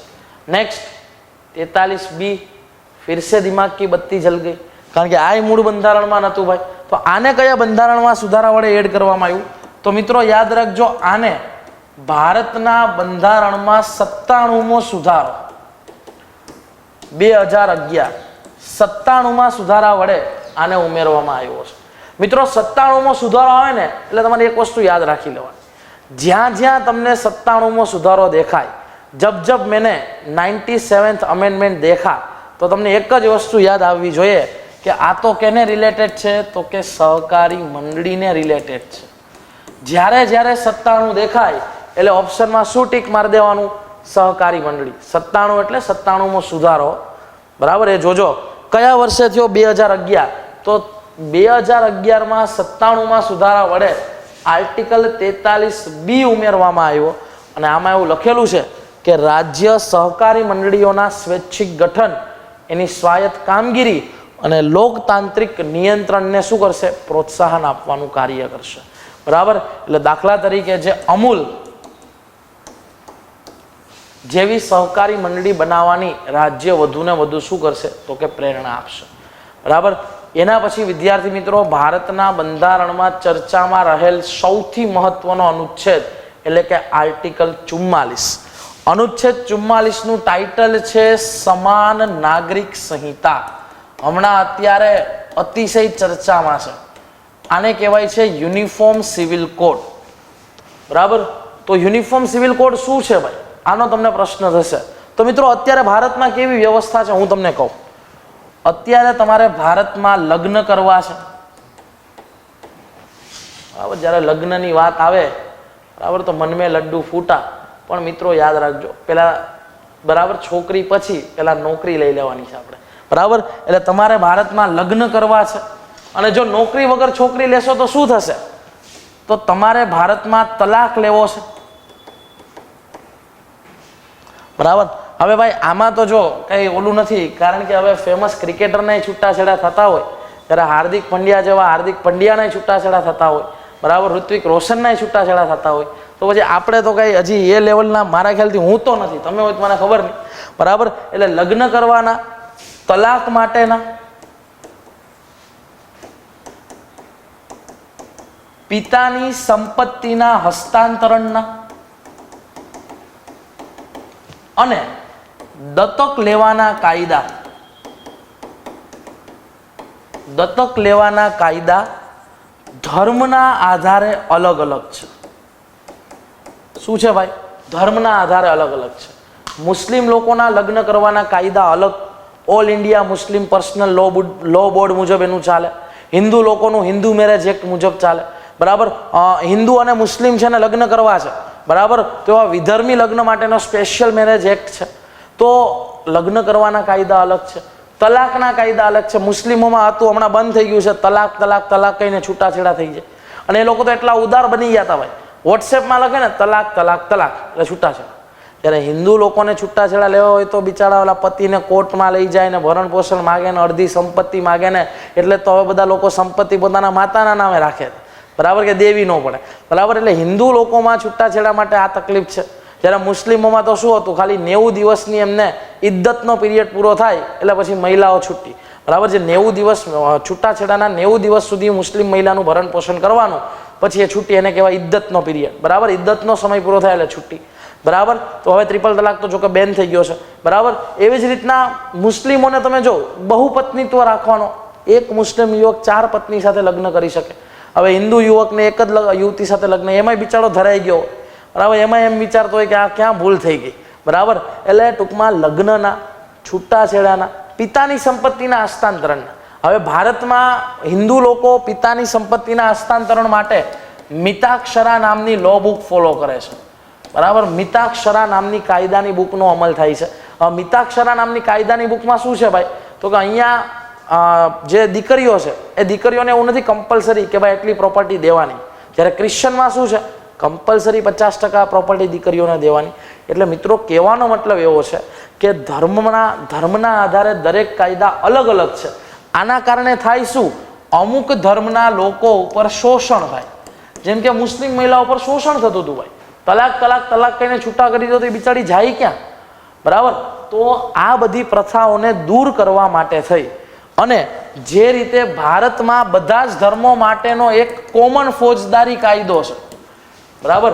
મુસ્લિમ ખૂન કરે તોય 302 આઈપીસીની લાગે, ભલે હમણાં આઈપીસીની જગ્યાએ ભારતીય ન્યાય સંહિતા આવી ગયું છે, પણ જૂની આઈપીસીની 302 લાગતી. એટલે મુસ્લિમ ખૂન કરે તોય સરખી સજા, હિન્દુ ખૂન કરે તોય સરખી સજા, ક્રિશ્ચન ખૂન કરે તોય સરખી સજા. એવી જ રીતના ભારતના જે આ સિવિલ કાયદાને એકીકૃત કરી અને સંહિતાબદ્ધ કરવાની જે પ્રક્રિયા છે એને કહેવામાં આવે છે સમાન નાગરિક સંહિતા. એટલે મુસ્લિમ લગ્ન કરે તોય સમાન કાયદો, હિન્દુ લગ્ન કરે તોય એ જ કાયદો, ક્રિશ્ચન છૂટાછેડા કરે તોય એ જ કાયદો, અને શીખ લોકોને દત્તક લેવાના હોય તો એ જ કાયદો. તો એને શું કહેવાય છે, એને કહેવાશે સમાન નાગરિક સંહિતા. અને મિત્રો જ્યારે 2014માં આજે વર્તમાન સરકારનું ઘોષણાપત્ર બહાર થયું હતું ત્યારે એમણે કીધું હતું કે અમે 3 બાબત અમે પૂરી કરશું. એક, અમે રામ મંદિર બનાવશું, બનાવી દીધું. 370 હટાવશું, હટાવી દીધું. અને એમણે કીધું હતું કે અમે સમાન નાગરિક સંહિતા લાગુ પાડશું. મિત્રો સમાન નાગરિક સંહિતા આ વખતે લાગુ પડી જ જવાની હતી. અબકી બાર 400 પાર થયું હોત ને તો આ 100% આવી જાય, પણ આ વખતે બિચારા થોડાક રહી ગયા, બરાબર. એટલા માટે સમાન નાગરિક સંહિતા ન આવી, પણ ભવિષ્યમાં આવી જશે, બરાબર. અત્યારે મિત્રો આમાં એક ખાલી કરેક્શન છે કે ગોવાની સાથે સાથે ઉત્તરાખંડ પણ એવું છે કે જ્યાં સમાન નાગરિક સંહિતા લાગુ હોય. ગોવાની સાથે સાથે ઉત્તરાખંડ પણ એવું છે કે જ્યાં સમાન નાગરિક સંહિતા લાગુ હોય, બરાબર. ચલો, તો આની આપણે ડિટેલમાં ચર્ચા કરી. નેક્સ્ટ, એના પછી છે આર્ટિકલ 45, બરાબર. આર્ટિકલ 45માં શું લખેલું છે તો કે 6 વર્ષ સુધીના બાળકોની પ્રારંભિક શિક્ષણની જવાબદારી કોની રહેશે તો કે રાજ્યની રહેશે, બરાબર. હવે મિત્રો જો અહીંયા પણ મિત્રો મૂળ બંધારણમાં કંઈક અલગ લખેલું હતું. મૂળ બંધારણમાં અહીંયા એવું લખેલું હતું કે 14 વર્ષ સુધીના, અહીંયા તમને જે આ 6 વર્ષ દેખાય છે એના બદલે અહીંયા 14 વર્ષ લખેલું હતું કે 14 વર્ષ સુધીના બાળકોના શિક્ષણને, બરાબર, મફત અને શિક્ષણની જવાબદારી એ રાજ્યની રહેશે, બરાબર. પરંતુ મિત્રો યાદ રાખજો, આપણે કેટલામો સુધારો કર્યો તો કે 86મો સુધારો કર્યો. અને 86માં સુધારા વડે 6 થી 14 વર્ષના બાળક માટે કયો આર્ટિકલ થઈ ગયો તો કે આર્ટિકલ 21A. એટલે આના વિષય વસ્તુમાં હવે શું રહ્યું તો કે 6 વર્ષ રહ્યું, બરાબર. અને એટલા માટે જ આપણે જો આને લાગુ પાડવા માટે જ આપણે ઠેક ઠેકાણે આંગણવાડી બનાવી છે, બરાબર. આંગણવાડીઓ આપણે બનાવીએ, બરાબર. એમાં બાળકને મૂકીએ એટલે 3-4 કલાક ત્યાં નાનું બાળક પડ્યું રહે એટલે માતાને શાંતિ, એટલે એ ઘરે બેઠા બેઠાની રસોઈ પાણી કરી લે. પણ હવે તો મિત્રો ભારતમાં ટ્રેન્ડ ચેન્જ થઈ ગયો છે. હવે તો આંગણવાડીના બદલે નર્સરી આવી ગઈ છે, બરાબર. બાળપણથી જ બાળકોને નર્સરીમાં મૂકવા જાય અને આ બરાબર માતા અને પિતાને એવું ઈચ્છે કે નહીં મારું બાળક તો ઇંગ્લિશમાં જ બોલવું જોઈએ, બરાબર. મેં કીધું ને મેકોલેની માનસિકતા છે, બરાબર. પોતાને ભલે બાવા ઇંગ્લિશ આવડતું હોય, બરાબર, પણ મારું બાળક કેમાં બોલવું જોઈએ તો કે ઇંગ્લિશમાં. અને એમાં ઘણી વખત તો મેં જોયું ભાઈ, અમુક તો એની માતા બાળક એવી રીતના વાત કરે ને કે ઓલો બાળક બિચારો વિચારમાં પડી એમ કે ચલો બેટા હાથ વોશ કરી લે, એટલે એને ખબર ન પડે કે કાં હેન્ડ વોશ બોલ કાં હાથ વોશ બોલ, હાથ ધોઈ લેવા છે, બરાબર. આવું બાવા ઇંગ્લિશ તો રહેવા દો, બરાબર, પણ ચાલે ભાઈ. શું કામ? કારણ કે અત્યારે હવે નર્સરીઝનો ક્રેઝ છે, બરાબર. તો આર્ટિકલ 45માં લખેલું છે 6 વર્ષ સુધીના બાળકોની પ્રારંભિક શિક્ષણની જવાબદારી કોની રહેશે તો કે ભાઈ રાજ્યની રહેશે. એટલા માટે આપણે આંગણવાડી બનાવી.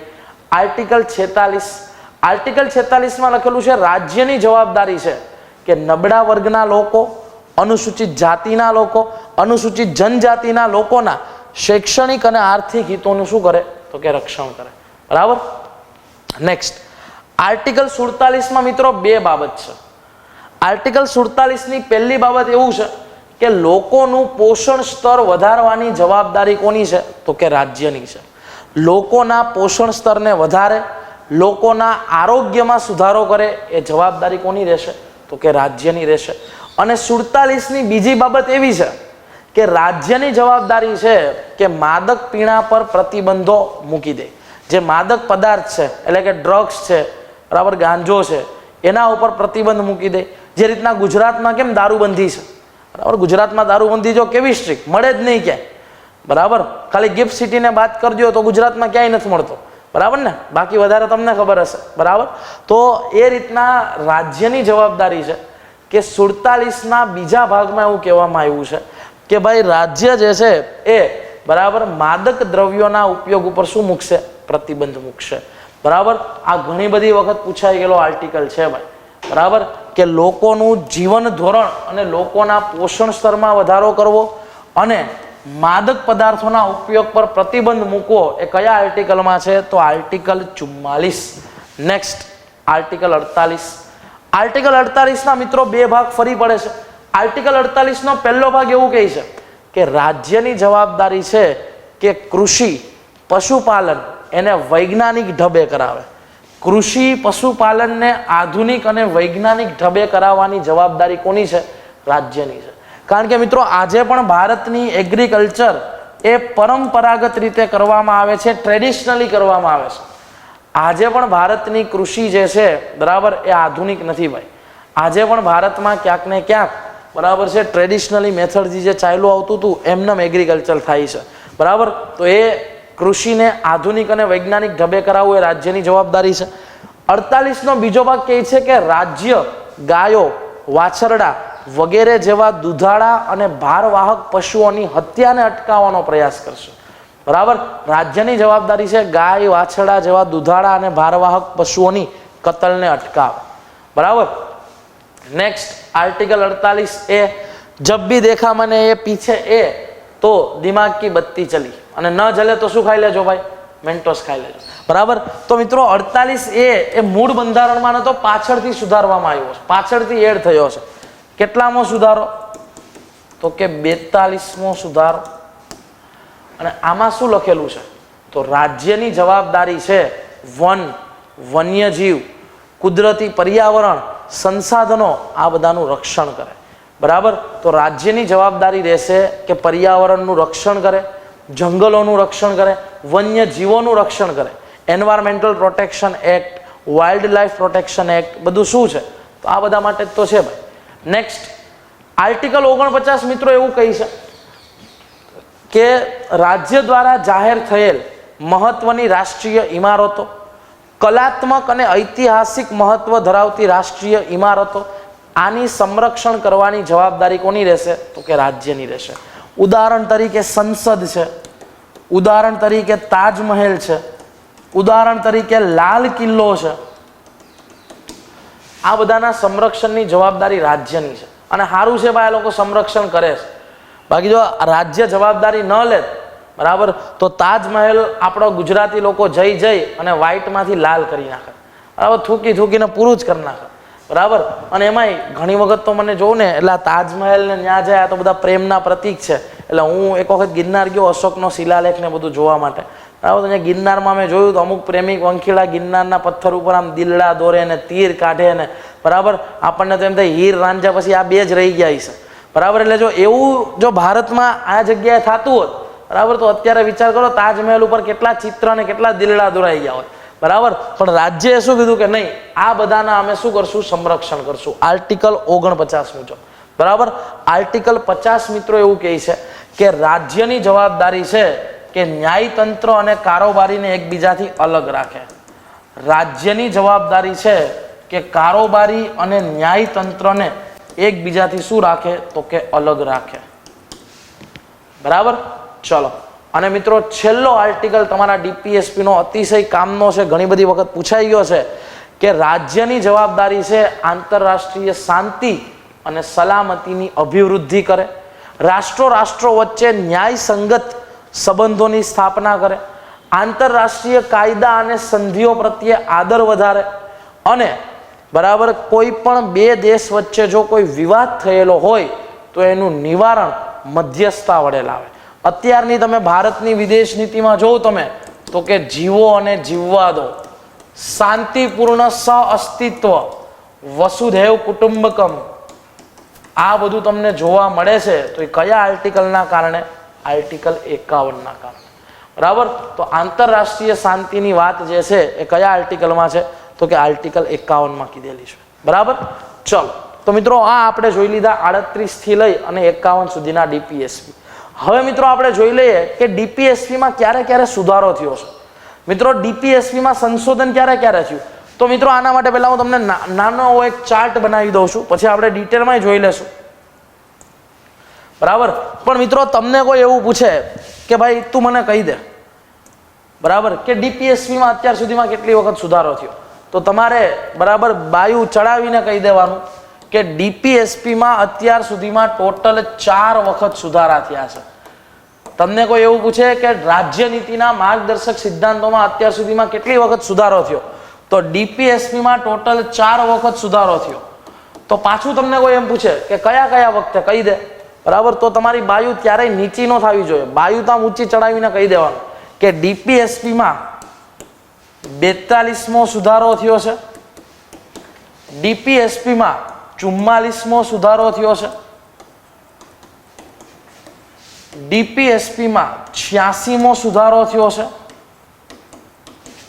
અને ડીપીએસપીમાં 97મો સુધારો થયો છે. આ 4 વખત સુધારા થયા. તો હજી તમને કોઈ આગળ પૂછે, બરાબર, કે ભાઈ 42માં સુધારા વડે કયા કયા આર્ટિકલ એડ થયા એ કહી દે, બરાબર, તો પછી તમે વિચારમાં પડી જાઓ કે ભાઈ આ અઘરો સવાલ થઈ ગયો, બરાબર. પણ ત્યારે હું તમારી બાયુ નીચી નહીં થવા દઉં, બરાબર. મારો ખાલી લેક્ચર જોયો હશે તો તમને ખ્યાલ હશે કે 42માં સુધારા વડે આર્ટિકલ 39F એડ થયો, આર્ટિકલ 39 કેપિટલ એ એડ થયો, આર્ટિકલ 43A એડ થયો અને આર્ટિકલ 48A એડ થયો. આ 4 વસ્તુ એડ થઈ ભાઈ. ડીપીએસપીમાં ટોટલ કેટલી વખત સુધારો? 4 વખત. 42મો, 44મો, 86મો અને 97મો. 42માં સુધારા વડે કેટલા અમેન્ડમેન્ટ થયા? 4 અમેન્ડમેન્ટ. 39F, 39 કેપિટલ એ, 43 કેપિટલ એ અને 48 કેપિટલ એ. 44માં સુધારા વડે શું થયું? તો 44માં સુધારા વડે અનુચ્છેદ 38માં જે આવકની અસમાનતાની વાત હતી એ ઉમેરવામાં આવી. એ તમને ખબર હોવી જોઈએ. તમને કોઈ એવું પૂછે કે 86માં સુધારા વડે શું થયું, તો તમારામાં એટલી જવાબ દેવાની તેવડ હોવી જોઈએ કે 86માં સુધારા વડે તો સાહેબે કીધું હતું કે આર્ટિકલ 45ની વિષય વસ્તુમાં ફેરફાર થયો. કારણ કે આર્ટિકલ 45માં પહેલા શું લખેલું હતું કે 14 વર્ષ સુધીના બાળકના શિક્ષણની જવાબદારી, પણ એના બદલે 86મો સુધારો કરી અને 45ની વિષય વસ્તુમાં 14ના બદલે 6 વર્ષ કરી દીધા. અને 97માં સુધારામાં શું થયું, તો મેં યાદ આપેલું જ છે તમને કે જબ ભી દેખા मैंने 97th कॉन्स्टिट्यूशनल अमेंडमेंट तब मुझे एक ही चीज याद आई, वो क्या? सहकारी मंडળી. બરાબર. 97માં સુધારામાં શું થયું, તો કે સહકારી મંડળી. અને કયો આર્ટિકલ, તો કે article 43B. Article 43B. Done. તો આ ડીપીએસપીમાં સુધારા છે, જોઈ લેજો. 42માં સુધારા વડે શું થયું, તો 39માં જે બાળકોના સ્વાસ્થ્યની જોગવાઈ ઉમેરવામાં આવી, 39A ઉમેરવામાં આવ્યો, 43A ઉમેરવામાં આવ્યો અને 48A ઉમેરવામાં આવ્યો. આ 42માં સુધારા વડે થયું. 44માં સુધારા વડે શું થયું, તો મેં તમને કીધું એમ કે 38માં જે આવક, પ્રતિષ્ઠા, સુવિધા અને તકની અસમાનતાની વાત છે એ એડ કરવામાં આવી. 86માં સુધારા વડે શું થયું, તો અનુચ્છેદ 45ની વિષય વસ્તુમાં ફેરફાર કરવામાં આવ્યો. અને 97માં સુધારા વડે શું થયું, તો કે આર્ટિકલ 43B સહકારી મંડળીની બરાબર વાત કરવામાં આવી. બરાબર. હવે મિત્રો આપણે એના પછીનો ટોપિક જોઈએ, ડીપીએસપીનું વર્ગીકરણ. મિત્રો આ ટોપિક ઘણી વખત પૂછાય છે. હવે યાદ રાખજો, ભારતના બંધારણે ડીપીએસપીનું વર્ગીકરણ કરેલું નથી. બંધારણમાં ક્યાંય નથી આપ્યું કે ડીપીએસપીનું વર્ગીકરણ. પણ આ તો તમે ડીપીએસપીને સરળતાથી સમજી શકો એટલે ડીપીએસપીનું 3 રીતે વર્ગીકરણ કરવામાં આવે છે. તમે સરળતાથી ડીપીએસપીને સમજી શકો એટલે ડીપીએસપીનું આ 3 રીતે વર્ગીકરણ થાય. કઈ 3 રીત છે, તો સમાજવાદી, ગાંધીવાદી અને ઉદારવાદી. સમાજવાદી સિદ્ધાંતો એટલે જેની સ્થાપના સમાજવાદની હોય એને સમાજવાદી સિદ્ધાંત કહેવાય. જે સિદ્ધાંતો ગાંધીવાદને લાગુ પડતા હોય એને ગાંધીવાદી કહેવાય. અને જે સિદ્ધાંતો પશ્ચિમી સભ્યતાથી આકર્ષિત હોય એને ઉદારવાદી અથવા બૌદ્ધિક સિદ્ધાંતો કહેવાય. તો મિત્રો આ તમને પૂછાય કે આર્ટિકલ 46 એ કયો સિદ્ધાંત છે? ગાંધીવાદી. આર્ટિકલ 39 કયો સિદ્ધાંત છે? સમાજવાદી. અનુચ્છેદ 44 એ કયો સિદ્ધાંત છે? ઉદારવાદી. તો આ ટેબલ મિત્રો આખું યાદ કરી લેજો, બરાબર. આ ટેબલમાંથી તમને ક્વેશ્ચન આવે, તમે સ્ક્રીનશોટ લેવો હોય તો લઈ લેજો, રાઈટ. ચલો હવે મિત્રો ડીપીએસપી પર અમુક લોકોએ ટિપ્પણી કરી છે કે જેમ કે આ સિદ્ધાંતો એ બંધારણનું વિશિષ્ટ લક્ષણ છે અને દેશના શાસનના સિદ્ધાંત છે. બી આર આંબેડકર, બરાબર. ભારત સરકાર અધિનિયમ 1935માં જે વાઇસરોયને ઇન્સ્ટ્રુમેન્ટ ઓફ ઇન્સ્ટ્રક્શન મળ્યા હતા, આ સિદ્ધાંતો એને સમાન છે એવું એમણે કીધું. એટલે ઘણી વખત શું પૂછાય, આ સ્ટેટમેન્ટ પૂછાય અને કોણે કીધું એવું પૂછાય, તો કે ડોક્ટર બી આર આંબેડકર. એવી જ રીતના મિત્રો રાજેન્દ્ર પ્રસાદે ડીપીએસપી પર એવું કીધું કે ડીપીએસપીનો ઉદ્દેશ્ય લોક કલ્યાણને પ્રોત્સાહિત કરી અને સામાજિક વ્યવસ્થાનું નિર્માણ કરવાનો છે. તો આ પણ આવી શકે.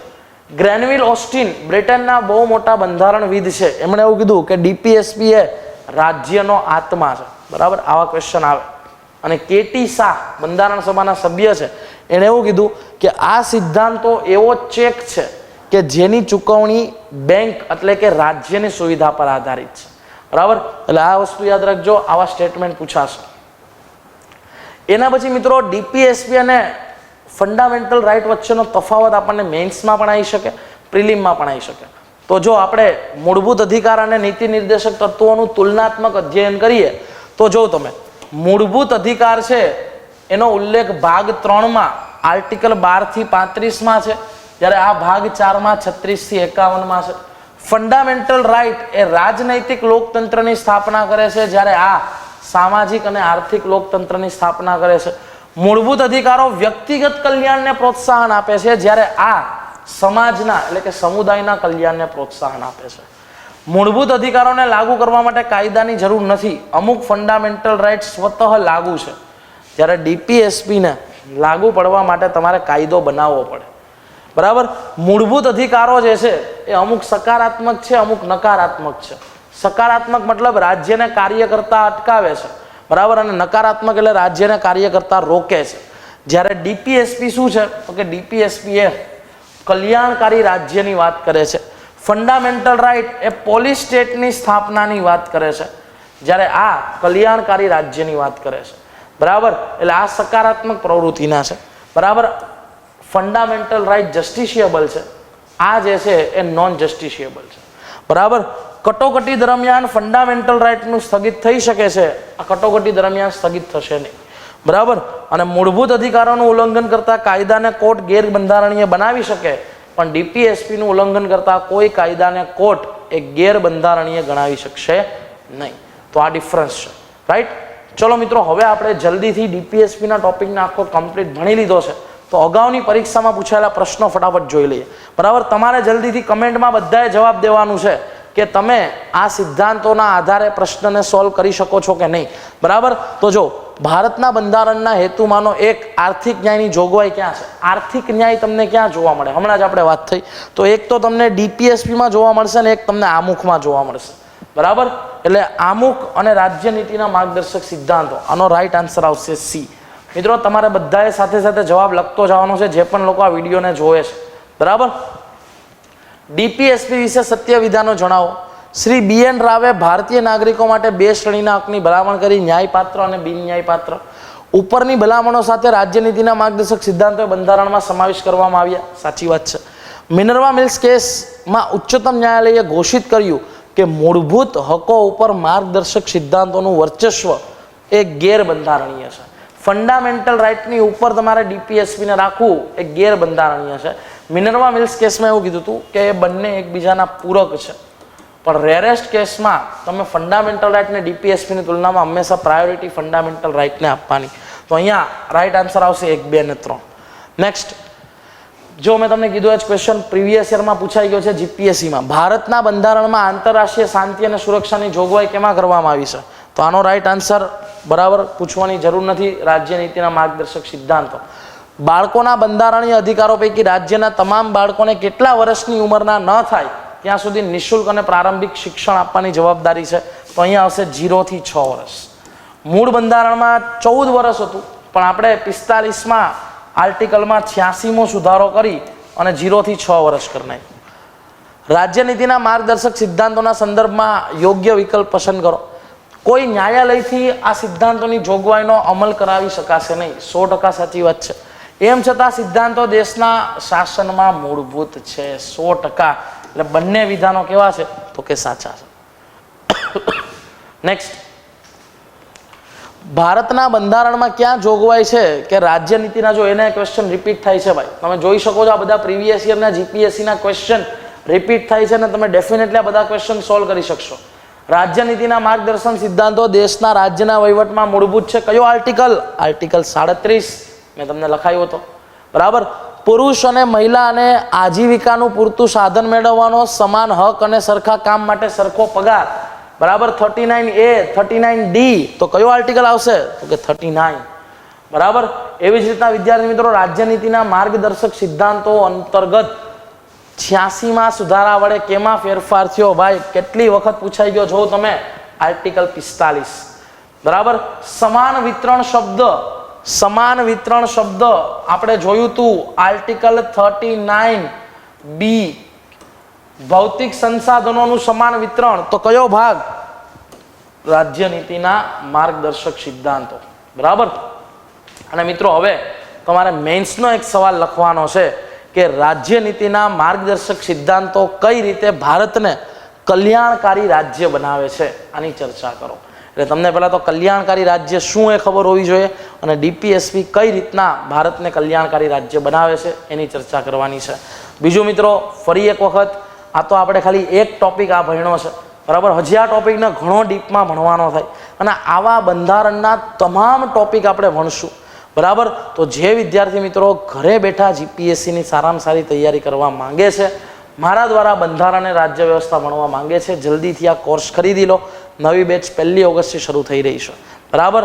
તો જલ્દીથી પ્લે સ્ટોરમાંથી આ કોર્સને બરાબર ખરીદી અને તમારી તૈયારીની શરૂઆત કરી દો. રાઈટ. તૈયારી કરતા રહેજો. બરાબર. તમારો ને તમારા પરિવારનું ખાસ ધ્યાન રાખજો. પણ એક વખત જે લક્ષ્ય ઉપર નક્કી કરેલો છે તો લક્ષ્યથી હટતા નહીં ભાઈ, ડરતા નહીં જરાય. કારણ કે મને એ ખબર નથી પડતું કે ભારતનો યુવાધન ડરે છે કેમ. કારણ કે આ સંસાર ઉપર તમે આવ્યા છો, પૃથ્વી ઉપર આવ્યા છો, તો ડર શું કામ રાખવાનો ભાઈ? સંઘર્ષ તો કરવો જ પડશે. સમજો, આ પૃથ્વી ઉપર આવીને ભગવાન રામ, ભગવાન બુદ્ધ, ભગવાન મોહમ્મદ પૈગંબર કે કૃષ્ણને પણ સંઘર્ષ કરવો પડ્યો તો આપણે તો કાળા માથાના માંધવી છે. તો જ્યાં સુધી આપણે સંઘર્ષ કરવો પડે એ સંઘર્ષ કરશું. અને જ્યારે તમે સંઘર્ષને પાર પાડશો અને એમાં સંઘર્ષમાં તમને બરાબર છે તમારો ક્યાંક ને ક્યાંક એક રસ્તો દેખાઈ જશે અને પછી જ્યારે તમે સફળ થશો ને તો એ સફળતા જે છે એના ઉપર 4 ચાંદ લાગેલા હશે. બરાબર. તો બસ તૈયારી કરતા રહો. કારણ કે અધિકારી બનવાની રાહ એ આખું સમાજ, તમારા માતા પિતા, તમારું ગામ, તમારો પરિવાર જોઈ રહ્યો છે. તો જલ્દીથી આ બેચ ખરીદો અને અધિકારી બનવાનું સપનું સાકાર કરો. જય હિન્દ, જય ભારત, વંદે માતરમ.